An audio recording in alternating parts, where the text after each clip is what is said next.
Congressman. Good to see you as always. So, Thank you.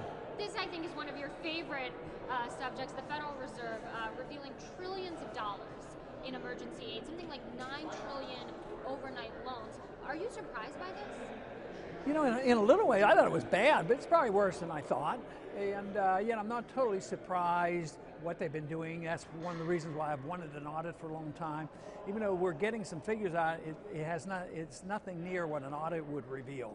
But the dollar numbers is very, very high, and of course the involvement overseas is one of the things I really wanted an audit for. But we did get some figures to show that we felt compelled to bail out foreign banks too, which is a real affront to the American people, because indirectly the American people have to pay for this. And I think that's one of the things that shocked so many people. It's not just financial institutions here in the United States, also foreign banks. And let's not forget, I mean, it was GE, it was Verizon, it was Harley Davidson.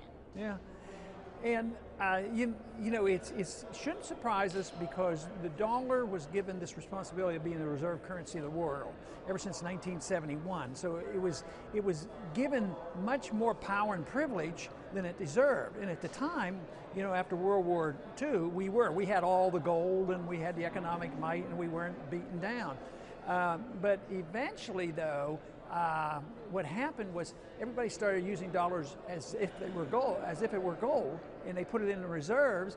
And now, because they still trust the dollar to a large degree, as long as we print the dollars, we can bail out anybody. We can bail out California, we can bail out General Motors, we can bail out all the banks, we can bail out Greece, and now they're talking about helping the entire European Union.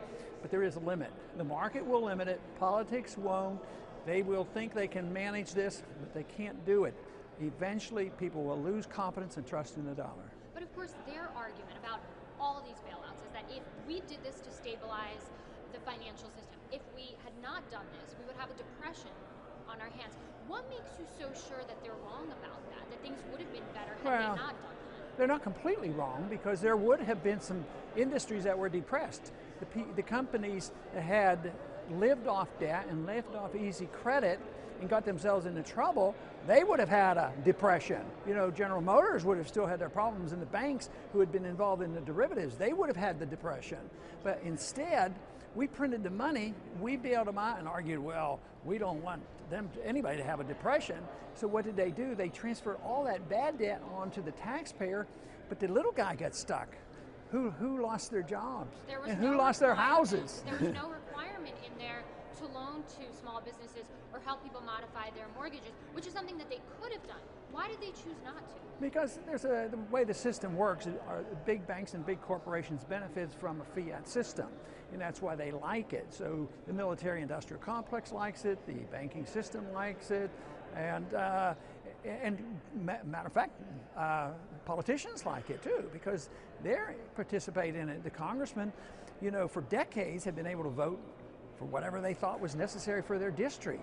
The deficits didn't matter that much. We would raise taxes, and if they got a little too high, we would borrow money, and if that got difficult and interest rates got, we'd go to the Fed. And then the Fed would loan, you know, create money, keep interest rates low, and keep passing it out. So the system was endorsed by a lot of people, and even the people who had houses, it did well for a while. The average person on the street indirectly did benefit. But when push came to shove, the big guys got the bailout. They were making a lot of money, and the little guys got stuck with mortgages that they couldn't pay. So what is the connection then, you know, between the actions that the Fed is taking and the national debt? Well, we wouldn't have a national debt like that. It would automatically stop. If the Fed couldn't create money, if we were spending too much and we didn't want to raise taxes, we'd go to the market and we'd borrow. But if we borrowed too much, interest rates would keep going up, up, up. And if people say, hey, you know, we're going to have a recession, interest rates 10, 12, 14, 15%, we better get out of the market. We have to cut down spending so the people would have the money. But if the Fed comes in, they allow that bubble and malinvestment to continue, so they create the credit.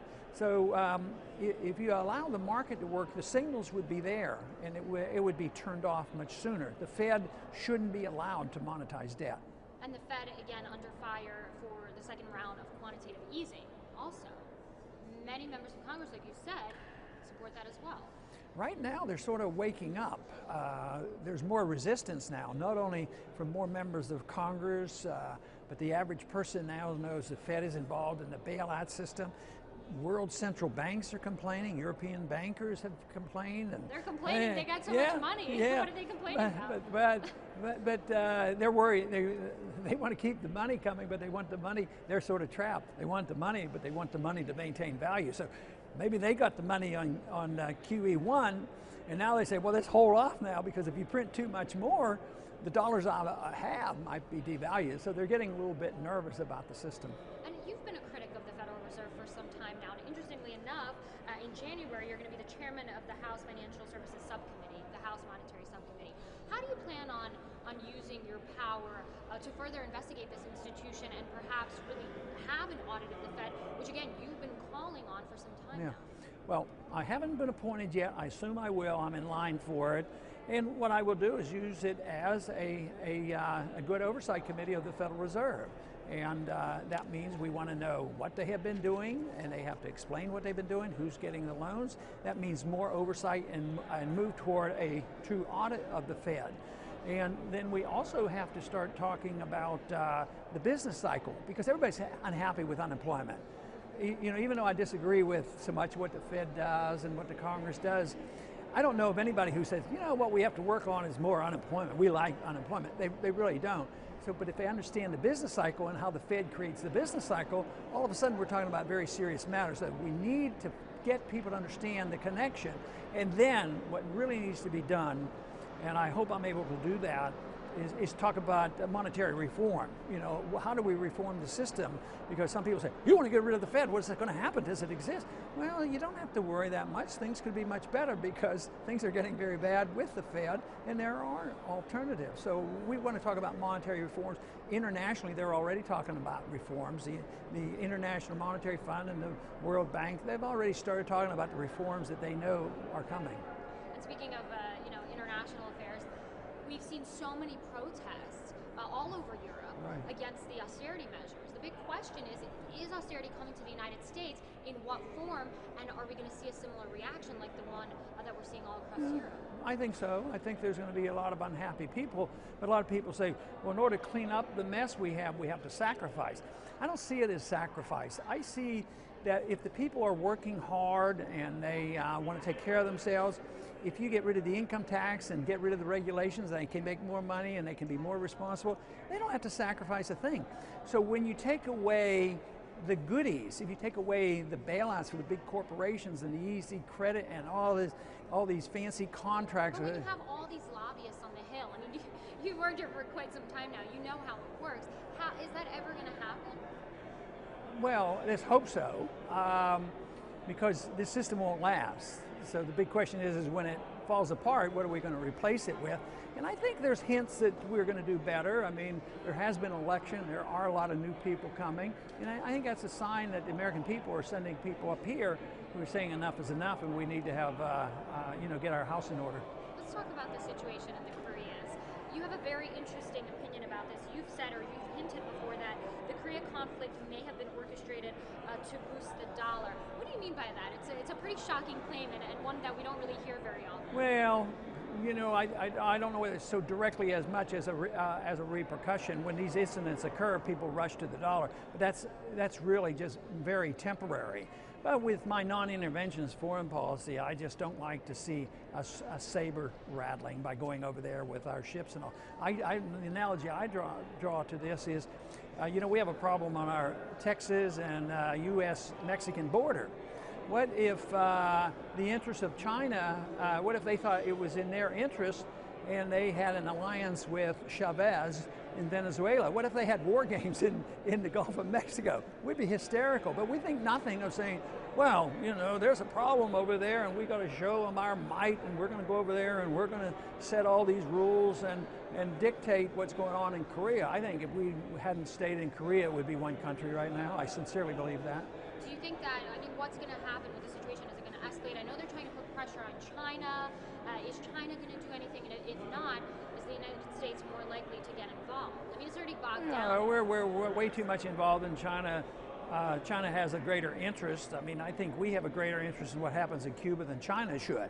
So, I mean, that's in their neighborhood, and I think we should back away, and I think Japan and China, South Korea, they should decide what to do. I think China, as a matter of fact, I think South Korea is quite capable of taking care of themselves. But if we always say, no matter what happens, we're going to be there and we're going to fight your war for you, I think that encourages a lackadaisical attitude about resolving their differences.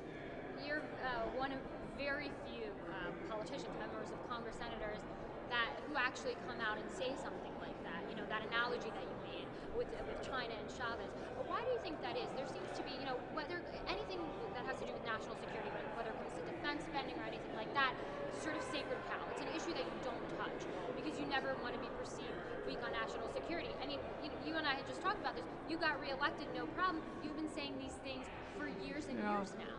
Well, I think there's a natural tendency, especially for men and male leaders, to be macho, and their country and their citizens don't like you to be wimpish, and they don't want you to be weak, and they want you to stand strong. And then when a woman gets in charge, she wants to prove she's manly enough. So I think it's ingrained in our system. But I'm convinced that taking a position that I have takes every bit as much conviction and belief as somebody who thinks that the solution is always violence. I just approach it more from that we can do it with nonviolence. And I really abhor the idea that we're so often, our whole world, just think I've lived a good many years of the 20th century now, and it's perpetual war. Our history has shown that. I just don't think it should be necessary. I mean, there are other ways to resolve our problems. Well, speaking of a politician or a former politician who tells a lot of other politicians to man up, Sarah Palin, your fellow Tea Party member, leader, telling Barbara Walters recently that if she were to run for president in 2012, that she believes that she could beat Barack Obama. Just wanted to get your opinion on that. Well, I guess that's a possibility, you know. Would you support her if she ran for president in 2012? Well, I think it's too early to tell. She's not even a candidate. But as far as, you know, capability, that's the big question. A lot of the sort of establishment Republicans come out and said, "You're no Ronald Reagan. You know, this is not going to happen for you." Well, I don't care to make a lot of criticism or endorsements of Sarah Palin. Thank you so much. Okay. Thank you.